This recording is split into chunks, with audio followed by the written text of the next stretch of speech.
મજા આવે હો, આપણે સ્ટેજ ઉપર આવીને બધા આપણી આમ તાળી પાડે, આમ કંઈક અલગ જ ફીલ થાય. મને તો છે ને આવું વારંવાર ફીલ થતું હોય, પણ અહીંયા કેવું છે, મારા ફેમિલી મેમ્બર્સ પણ છે અને જે લોકો મને ઓળખતા ન હોય એવાય છે, અને જે મારી હારે આ વસ્તુ શીખવાયા હતા ને એ વ્યક્તિ પણ છે અને એનું પણ ફેમિલી છે, અને આ બધા આપણી હાટુ તાળી પાડે ને એટલે આપણે અમને મજા જ આવી જાય. હવે કઈ વધારે વાત ન કરતા હું જે વાત કરવા આવી છું બિઝનેસ પર, એના ઉપર થોડીક ચર્ચા કરીએ કે બિઝનેસ છે એ એક એવી વસ્તુ છે કે જે માત્ર તમને પૈસા કમાવતા નથી શીખવાડતું, પરંતુ એ પૈસાથી તમે મેળવેલો એક રોટલો છે એમાં કેવી મીઠાશ આવે ને એ શીખવે છે. ઘણા લોકોને એવું સપનું હોય કે એને બિઝનેસ કરવો છે, બિઝનેસમાં સ્ટાન્ડર્ડ બનવું છે, પણ એમાંથી ઘણાને એ જ ખબર ન પડતી હોય કે જે બિઝનેસ છે એ કરવો છે એનો, બિઝનેસનું જે સ્ટાર્ટઅપ છે એ સ્ટાર્ટઅપ કેવી રીતે કરવું, બિઝનેસને ચાલુ કર્યા પછી એમાં આગળ ગ્રો કેવી રીતે કરવો, એવું તો એમાં શું કરવું કે આપણો બિઝનેસ છે એકદમ સ્ટાન્ડર્ડ લેવલ પર જતો રહે. સૌથી પહેલા સમજો કે આ બિઝનેસ છે શું. ઘણાને એમ થતું હોય કે બિઝનેસ છે એ માત્ર નફાને કારણે જ હોય. આપણે કોઈ પણ પ્રોડક્ટને લોન્ચ કરી છે, એમાં આપણને સક્સેસ મળી ગઈ, આપણો નફો થઈ ગયો, આપણને જો જોતું તો એ મળી ગયું એટલે બિઝનેસ આપણો સક્સેસ. નહીં, આવું નથી. બિઝનેસ, સાચો બિઝનેસ એને કહેવાય કે જે તમારી આજુબાજુના જે લોકો છે, જે કસ્ટમર છે, એની જરૂરિયાતોને સમજીને તમે એની જરૂરિયાતો શું છે એ વિચારીને એ જરૂરિયાતો પૂરી કરવા માટે તમે જે વસ્તુ બનાવો છો ને એ લોકો સુધી પહોંચાડો છો અને એના જીવનમાં જે શાંતિ આવે ને એ સાચો બિઝનેસ કહેવાય. હવે બિઝનેસના અમુક પાસાઓ છે, એમાં આપણે જોઈએ કે બિઝનેસમાં આપણે જોતા હોય કે મૂડીરોકાણ હોય. સાચું મૂડીરોકાણ કોને કહેવાય? સૌપ્રથમ તો હું આજે બિઝનેસની વાત કરું છું, પણ હું બિઝનેસમાં પૈસાની વાત નહીં કરું. આજે વાત કરીશું એક બિઝનેસમેનના સાચા વિચારની, એના વિશ્વાસની અને એના એક સાચા નિર્ણય શક્તિની. સાચું મૂડીરોકાણ શું એ છે કે તમે કોઈ પણ ગાડી છે, હાઈફાઈ ગાડી છે, એમાં ફરો છો.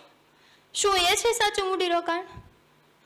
કે શું પછી સાચું મૂડીરોકાણ એવું છે કે તમારી પાસે બહુ પૈસા છે તો તમે બહુ મોટા મોટા બંગલા માર્યો, કે સ્ટાન્ડર્ડ કપડાં પહેરો અને પછી આમ બહાર કન્ટ્રીમાં ફરવા જાઓ? શું આ બધું બિઝનેસનું જે પાયાનું મૂડીરોકાણ કહેવાય? હેલો, નહીં. પણ સાચું મૂડીરોકાણ એ કહેવાય કે તમે એક બિઝનેસમેન તરીકે તમારી સામે જે કસ્ટમર છે એને કેવી રીતે ડીલ કરો છો, એક કસ્ટમરને તમારી પ્રોડક્ટનો કેવી રીતે એક્સપિરિયન્સ આપો છો, એ પ્રોડક્ટની સર્વિસ કેવી રીતે આપો છો.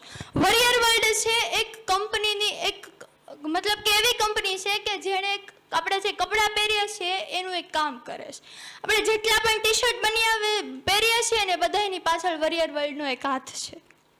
આ કંપનીએ એવું સાબિત કર્યું કે તમને જો પ્રોડક્ટ તમે વેચવી છે એ કોઈ પણ બનાવી દેશે, પણ એ પ્રોડક્ટને જો તમે એવું ઈચ્છતા હોય કે કોઈ પણ કસ્ટમર છે એ તમારી પાસેથી જ લે, ભલે પછી તમે બીજાની પાસેથી ખરીદીને એને સેલિંગ કરો, પણ તમારે એવું જ કરવું હોય કે કોઈ પણ કસ્ટમર છે એ ગમે પ્રોડક્ટ હોય, ગમે એવા પ્રકારની હોય, તમારી હોય કે ના હોય, એ પ્રોડક્ટ તમારી પાસેથી જ ખરીદે તો એ એવું કહેશે કે તમે પ્રોડક્ટ છે એની સર્વિસ એવી રીતે કરો કસ્ટમરની સામે કે ગમે એવો વ્યક્તિ હોય ને એ પ્રોડક્ટની નહીં પણ તમારી સર્વિસની સામે એટ્રેક્ટ થઈ જાય.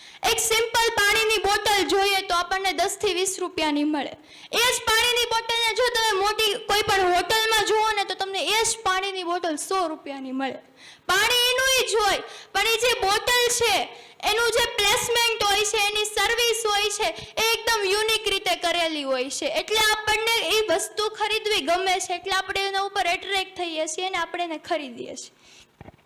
હવે આપણે આગળ જોઈએ કે યંગસ્ટરને ઘણા બધાને બિઝનેસ કરવો હોય છે. એનો સૌથી મોટો મેસેજ હું આપું છું કે કેવું હોય કે ઘણા બધા બિઝનેસની શરૂઆત કરે પણ એમાં ફેલ થઈ જાય તો એવું વિચારે કંઈ નહીં, હાલો આપણા કામનું નથી, મૂકી દઈએ. બિઝનેસ આપણા કામની વસ્તુ નથી. મિડલ ક્લાસ ફેમિલીનો આ જ પ્રોબ્લેમ હોય. બિઝનેસની શરૂઆત તો કરી દે પણ એકવાર સક્સેસ ન મળે, કોઈ મોટિવેશન કર્યું, બીજી વાર ટ્રાય કરી, સક્સેસ ન મળી, ફેલ થઈ ગયા, કોઈ ત્રીજી વાર મોટિવેશન આપ્યું, ફરીથી ટ્રાય કરી, ફેલ. તો કેવું કરે કે કઈ વાંધો નહીં, કોઈનો બિઝનેસ છે તો આપણે એમાં પાર્ટિસિપેટ કરી દઈશું, એનો બિઝનેસ આપણે ચલાવશું. નહીં, બિઝનેસમેન બનવું છે તો એવો બિઝનેસમેન બનો કે કોઈ પણ વ્યક્તિ છે તમારી કંપનીમાં તમારી સામે આવીને તમને સામેથી કે તમારી કંપનીમાં કામ કરવા માટે આવવું છે, કારણ કે તમારી કંપની છે એ એકદમ યુનિક રીતે છે. બિઝનેસ કરો છો તો એવી રીતે કરો કે આજ સુધી આ વર્લ્ડમાં કે આ ઇન્ડિયામાં કોઈ આવડિયા જે પ્રોડક્ટ છે એના વિશે જાણ્યું જ ન હોય, મતલબ કે કંઈક યુનિક રીતે કરો. બિઝનેસ આ રીતે કરશો ને તો 100% ગ્રો થશે ને થશે.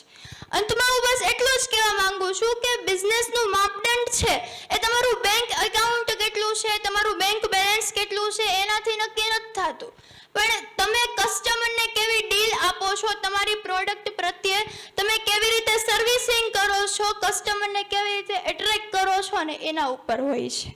બિઝનેસ એટલે બીજું કાંઈ નહીં, પણ બિઝનેસ એટલે તમારી એક એવી આવડત, તમારી એક એવી કલા, તમારી બનાવેલી એક એવી પ્રોડક્ટ, તમારો એક એવો વિચાર કે જેના દ્વારા તમારા પરિવારમાં, તમારા ફ્રેન્ડ સર્કલમાં, તમે જ્યાં કામ કરવા જાઓ છો ત્યાં, તમારા શહેરમાં, તમારા રાજ્યમાં અને તમારા દેશમાં તમારી અલગથી ઇમ્પેક્ટ થાય, લોકો તમારી વેલ્યુ કરે. Thank you so much. તમને મને એટલી શાંતિથી સાંભળી અને હું એટલા કોન્ફિડન્સથી બોલી શકી એ આ બધી બાબતનું કારણ માત્ર આ વિશ્વકર્મા એકેડેમી છે અને આ સર છે. હું અહીં આવી ત્યારે તો મને એમ થતું હતું કે કાંઈ નહીં, હાલો થાય તો ઠીક, બાકી કાંઈ.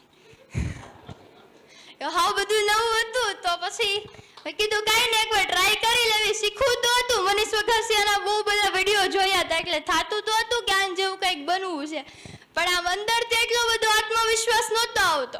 પણ આ પહેલા દિવસે આવી ને ત્યારે ખબર પડી કે નહીં, ખરેખર આ વસ્તુ મારાથી થાય છે અને આજે આ વસ્તુ મારા થકી શક્ય બની. Thank you.